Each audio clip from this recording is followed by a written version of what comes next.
so much for watching my video. I hope you enjoyed it.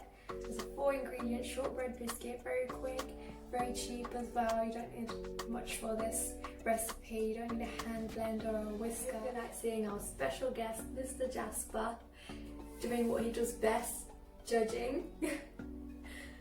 He's down there right now, keeping an eye on me. And comment down below if you do try this out. Please subscribe to my channel. Subscribe, press the bell icon, and you get notifications of when my video pops up. Bye.